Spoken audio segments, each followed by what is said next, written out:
नमस्कार दोस्तों, मैं हूं राघवेंद्र। स्वागत है आप सभी का इन खबर पर। देश में लोकसभा चुनाव चल रहे हैं और राजनीतिक सरगर्मी जारी है। और ये लोकसभा चुनाव 7 चरणों में हो रहे हैं। 3 चरण का मतदान संपन्न हो चुका है और चौथे चरण की बारी है। यानी कि चुनाव जो है मध्य स्तर पर पहुंच चुका है और बीजेपी अपने रणनीति में लगातार परिवर्तन करते हुए नजर आ रही थी। जी हां, जो बात जो है चुनाव से पहले ही चल रही थी कि ठाकुरों में नाराजगी है, उसका असर भी हालांकि 3 चरणों में देखने को मिला है। और बीजेपी अब किसी भी कीमत पे ये नहीं चाहती है कि जो ठाकुरों की नाराजगी थी, जिसका प्रभाव पड़ता हुआ भी नजर आ रहा है जमीनी स्तर पर, वो बाकी के जो चरण बचे हैं उसमें कहीं नजर आए। और इसीलिए बीजेपी ने अपने रणनीति में बदलाव किया और जो है ठाकुर वोट बैंक जो है उसमें सेंधमारी की तैयारी कर दी कि किस तरीके से ठाकुर समाज के जो बड़े नेता हैं उनको मंच पर लाया जाए। और जैसा कि बीते दिनों से लगातार ये बात चर्चा में ही रही है और जौनपुर की लोकसभा सीट लगातार राजनीतिक गलियारे में चर्चा का केंद्र बिंदु बनी हुई है। कारण है बाहुबली धनंजय सिंह। जी हां, बाहुबली धनंजय सिंह बीते दिन एक पुराने मामले में जो है जेल भी गए थे। हालांकि जेल से बाहर भी आ गए हैं, लेकिन जेल जाने के बाद जैसे ही बीएसपी ने उनके पत्नी श्रीकला सिंह को टिकट दिया, उसके बाद जौनपुर का चुनाव बड़ा ही दिलचस्प हो गया। और लोग ये कह रहे थे कि ये जो मुकाबला है जौनपुर का, वो अब त्रिकोणीय हो चुका है। यानी कि जो है बीएसपी कैंडिडेट के रूप में श्रीकला सिंह के मैदान में उतरने के बाद भाजपा की राह आसान नहीं थी।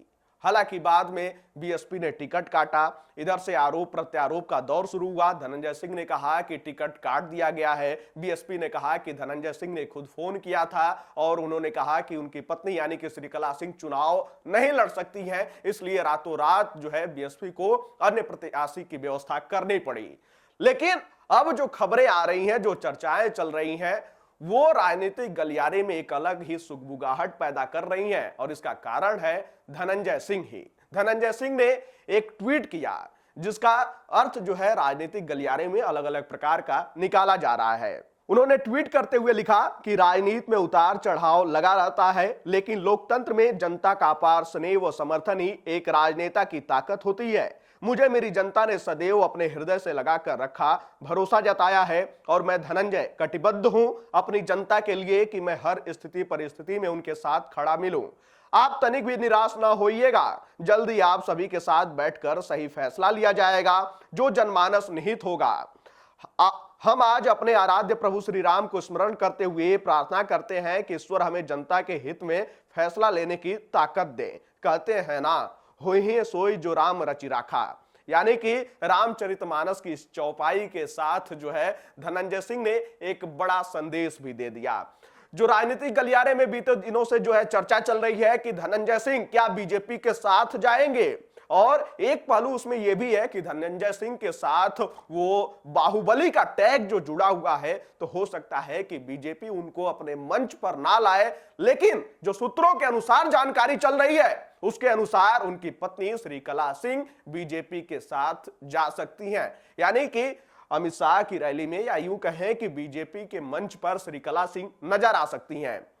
2019 में भी श्रीकला सिंह बीजेपी में शामिल हुई थी जब जेपी नड्डा ने उन्हें शामिल कराया था। खैर, बाद में वो जिला पंचायत सदस्य बनी जौनपुर से। लेकिन जो अभी चर्चा चल रही है कि श्रीकला सिंह जो है बीजेपी के मंच पर नजर आ सकती हैं और धनंजय सिंह ने इस ट्वीट के माध्यम से एक संदेश छोड़ ही दिया है। कहा यह भी जा रहा है कि धनंजय सिंह जो है बीजेपी प्रत्याशी को समर्थन दे सकते हैं। यानी कि जौनपुर लोकसभा सीट से बीजेपी के प्रत्याशी हैं कृपाशंकर सिंह और समाजवादी पार्टी की तरफ से जो है बाबू सिंह कुशवाहा चुनावी मैदान में है। तो अब यह मुकाबला बड़ा ही दिलचस्प हो गया है। बीएसपी ने रातों रात जो है श्याम सिंह यादव के रूप में अपना कैंडिडेट तय किया था। यानी कि जो ये मुकाबला जौनपुर का नजर आ रहा था, बीजेपी ने सबसे पहले श्रीकला सिंह को अपने पक्ष में किया। यानी कि जैसे ही जो है बेंगलुरु में राजा भैया की मुलाकात हुई थी अमित शाह से, और उसी के बाद ये धड़ाधड़ एक एक फैसले सामने आए थे।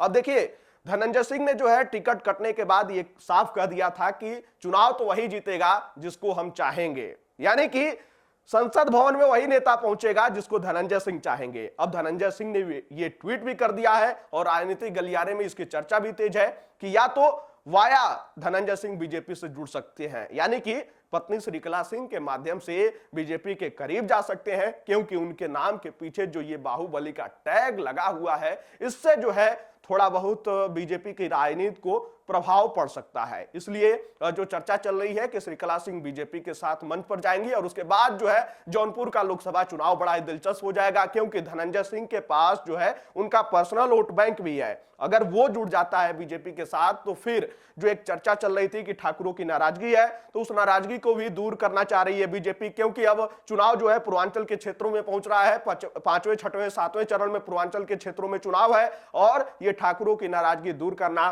धनंजय सिंह और उनके परिवार को एक मंच पे लाना और उसके बाद एक राजनीतिक संदेश देना कि देखिए ठाकुर नेताओं के साथ कोई जातीय नहीं हो रही है और हम सब एक हैं और हमारे साथ ये लोग मंच पर हैं।